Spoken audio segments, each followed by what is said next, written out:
Hello, my name is Heather Smalley with Smalley Family Stables and Farm, and today I'm going to show you basic grooming techniques. Here we have my horse, Oliver. He is having a little temper tantrum because of the wind today, so we're going to let him enjoy his food while I show you some basic grooming techniques. To get started, I want to show you a couple of the curry combs that we have. This is a metal curry comb and mostly used to clean out the other brushes that I have. These are both rubber curries. This one here slips on your hand and it has like a wider ridge. If you come in closer, you can see that here. That is good for all over. And then these are like a softer style of comb that can be used on the face and other sensitive places, like his belly, by his flank, those type of things. So for purposes of this video, I'm going to use my gloves. These are probably my favorite for the curry comb option, mainly because I get to give Ollie a good rub down, and it's really easy to better understand the pressure that I'm applying and make sure to read his behavior too as I'm rubbing through. And if I notice any spots or of lumps or raised up or any kind of nicks or cuts, then I can look for those while I'm rubbing him down. And we're going to use like a circular motion here. Hi, bud. You see those silly gloves? Do a circular motion, and what the curry comb does is it massages them. So Oliver's a big fan of the curry, but it also gets some of the dead skin that's right underneath the fur up, and we're going to take that dead skin off, some of that dust, some of that dirt. It's also going to start to loosen this winter coat that he's fixing to lose since it's springtime. I feel like I can do double duty with these gloves too, instead of just using one curry comb. So we'll take it through his shoulder here. I'm finished with the curry comb and loosening all the dead skin and dirt off of Oliver. I'm gonna go back through with the hard brush or the dandy brush. These bristles are harder, and so they're usually used to take off any excess mud or dirt. If anyone is familiar with a gray or white horse, you know that mostly their color is dirt color. He likes to roll in the mud a lot, so this is a good tool to use. Instead of doing the round circular motions like you did with the curry, these are going to be more longer strokes and kind of a flick. So get off all of that excess dirt, dust, hair, and flick that off. All right, once I finished with the hard brush, the dandy brush, I'm going to switch over to the soft brush. So this looks very similar, but the bristles are much softer. Okay, and this soft brush is just going to go through some of the sensitive places, as I mentioned before. And so we're going to still kind of do that long stroke motion. And this soft brush is a good one to take down the legs.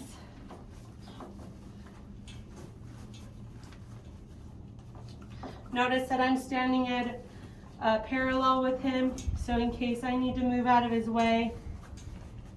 I'm also going to take this down under his belly, and the soft brush doesn't bother him so much. So we're just going to kind of go through, and this takes whatever the dandy brush didn't get.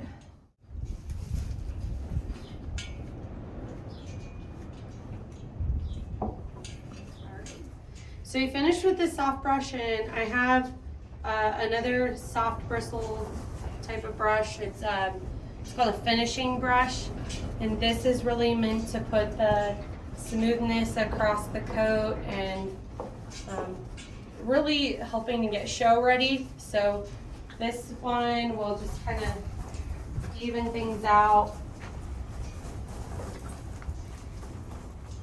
And again, we're going to take some long strokes with the fur and smooth. Good boy. And being gentle with his ears, because he doesn't really like his ears to be messed with. Good boy. All right, so when the rest of his body's been groomed out, it's time to do the mane and tail. I actually like to use this mane and tail detangler and a couple of different brushes here. This one's good for the bigger parts once we get through the knots. This one is good to start with toward the bottom of the mane and get all those knots out. So I'm going to spray his mane here. All right, so we will work through this mane and make it beautiful, and then we'll move to the tail. Go. So Oliver is looking very dapper and handsome now with his mane combed out. And we're going to work back now on his tail.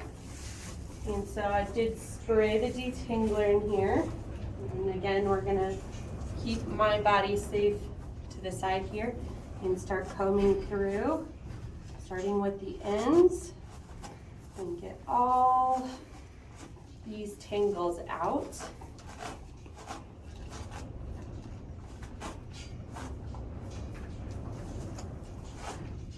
All right, and now right about here, I can feel where his actual tail bone and muscles start. So I'm gonna be a lot more gentle through this part here so that he stays comfortable and I don't get kicked.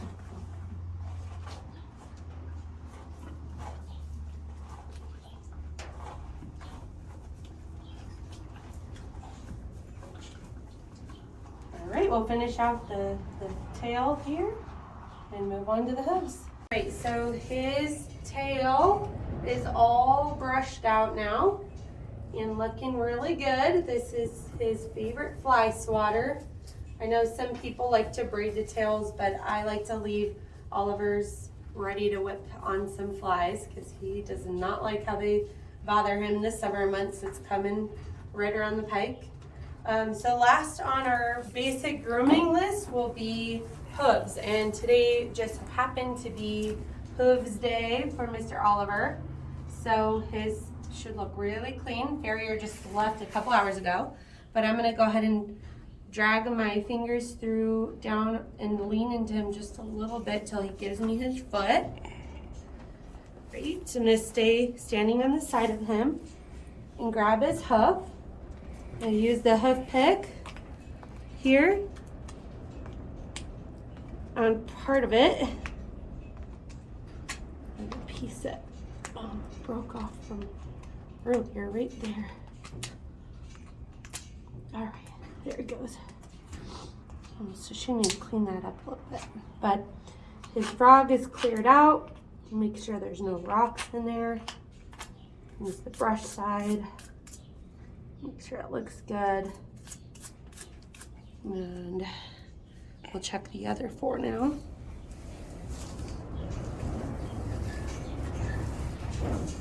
This front one, he's gonna give me his hoof. Again, frog looks good. It's all cleared out.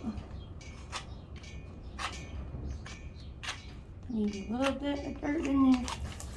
All right, bud. Got a sore spot maybe? All right, and we will do the same thing on the other side. Make sure his hooves are still cleared out and good to go.